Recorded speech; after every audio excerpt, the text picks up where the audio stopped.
What's up, guys? Well, here's my review for UFC 251. I hit 10 out of 13, 77%. So it was great. It was a great night of. I wish I would have gotten one more because that would have put me over 80, which is awesome. But 77, that's I'll take it. That's great results. So out of the 9 that I covered, I missed the one between Volkan and Jiri Prochazka, and then the other 2 that I missed were on the early prelims that I didn't even cover. So I'll get those out of the way real quick, and then I'll talk about the Volkan Prochazka one. So the first one that I got wrong was the one between Paiva and Sumagulov. I picked Sumagulov to win by decision. He lost by decision.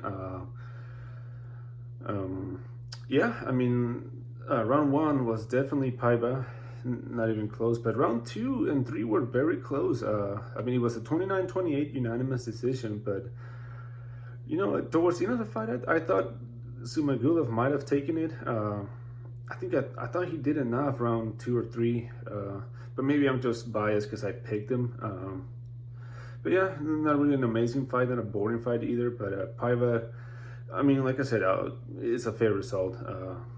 I wasn't confident at all by the end of the fight, so Paiva by decision. And this is not good for for Sumagulov. If you make your debut in the UFC and you lose to a guy that's not even ranked, it's not gonna do much for you. So what's the first one that I got wrong? The second one that I got wrong was the one right after, the one between Marcin Tabora and Maxim Grisham. I'm gonna be 100% honest with this one. On this one, I didn't even watch any footage on Grisham. I listened to a lot of people. A friend of mine that is usually pretty accurate, he told me he was 100% sure Grisham was gonna win. So I took his word for it. Not only did I take his word for it, but to me, Tabora it's a bum. The guy is bad. For people that want to talk about humping someone into a decision, that right there, that fight between Tabora and Grisham was just Tabora humping the guy against the cage for 90% of the fight, and he dominated him. We talk about points, he dominated the guy, but just like Sumagulov, Grisham, might as well just cut him from that division. This guy, if you get dominated, the same way I was talking a few events ago about the guy that got dominated by Alex Caceres, if you get dominated by Tabora, you have no chance of anywhere at any time being near the title. So we'll see. But my fault on that one. I should have watched footage from Grisham, not just going it blindly. But my fault. So that's the other one I got wrong.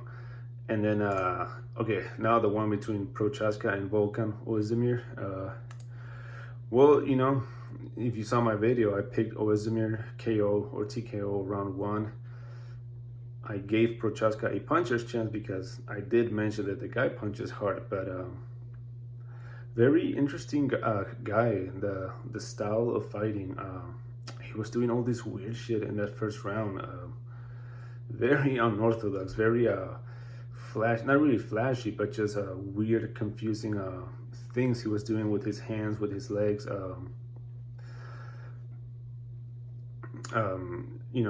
Like I said, I thought he was a can crusher. Now he's a volcan crusher. Get it?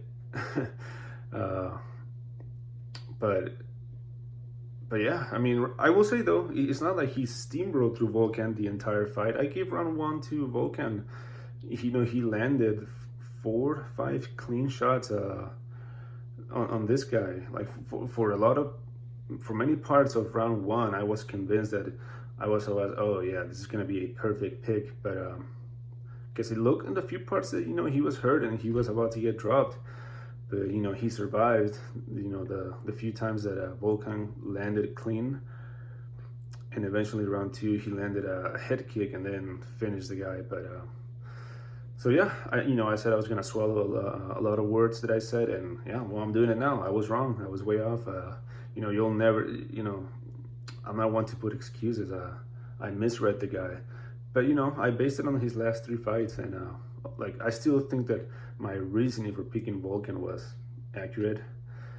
But even then, like I said, round 1 I gave it to Volkan, so I had it, 10-9 going into the second one. So I'm sold on the guy. He's elite, but I still don't think a future champ yet.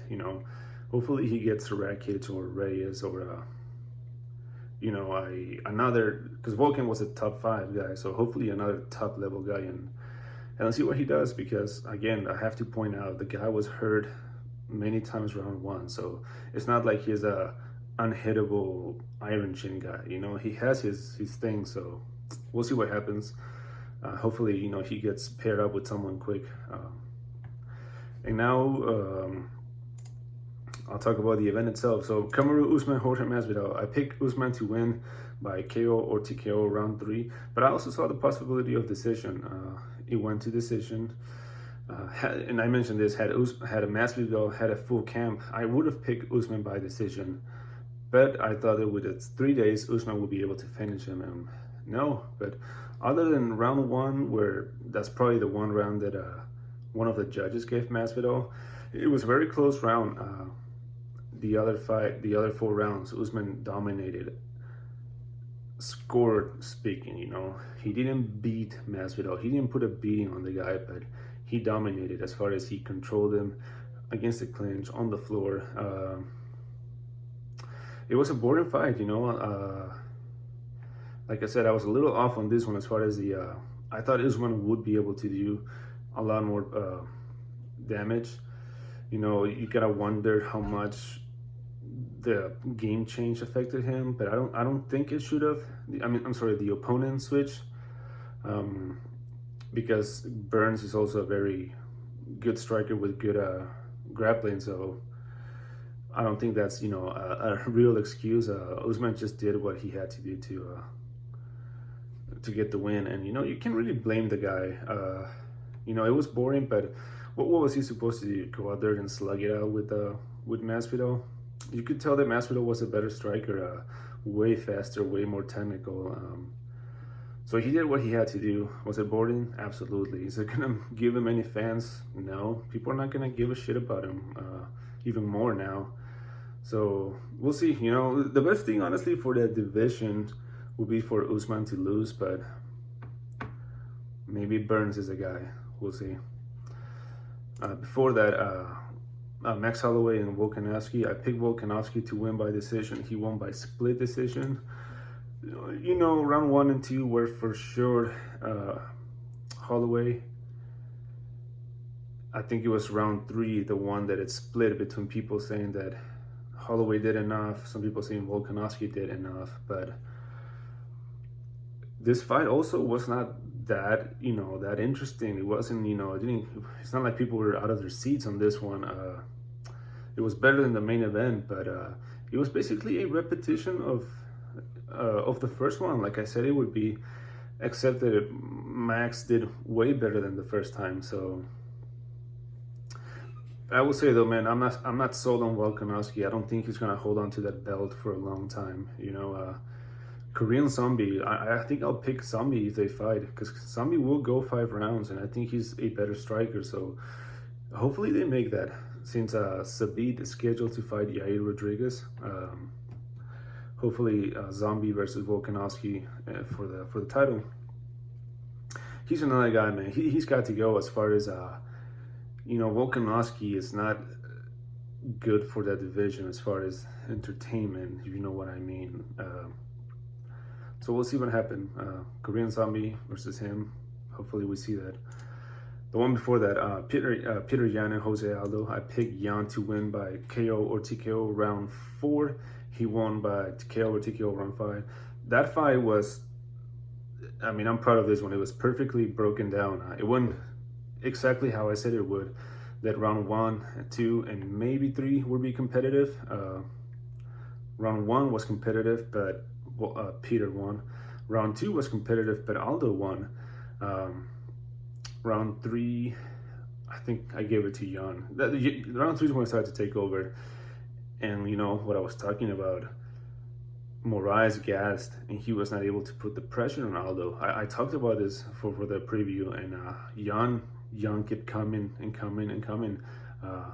That sounded weird, but just keep coming forward, and man, just massacred Aldo. I think I don't think this is the biggest beating Aldo has taken in his entire career. You know, Conor slept him in 14 seconds. That wasn't a beating. That was a flash knockout. And Holloway, you know, finished him too. But I mean, I blame the referee on this one mostly. But Jan just destroyed Aldo. And once again, people saying, "Oh, Aldo needs to retire." Really? Because he lost to Peter Yan, the champion? No. If a fighter cannot become a champion, does that mean he needs to retire? No, it doesn't. You know, we wouldn't have a UFC that was the case. I still think Aldo beats a lot of... Aldo gave him his toughest fight out of every single opponent that Jan has beat. So do all those guys have to retire? No. So yeah, we'll see what happens. Rose Namajunas and Andrade, another one that I'm surprised it was split. This dumbass judges. That was a clear 29-28 for Rose. That one was also very. I broke it down almost perfect. And I'm not just trying to brag here. Like, you could tell that Namajunas slowed down the pace a bit compared to the first fight, and allowed her to still control the striking, control the distance, and pull the decision. Which that was my pick. Namajunas by decision. For sure lost round 3, but for sure round 1 and 2. Yeah. And then the other one was Amanda Ribas and Paige Van Zandt. Semi-perfectly predicted. I picked Ribas by submission round 2. She won by submission round 1. Completely dominated Paige. Took her down immediately.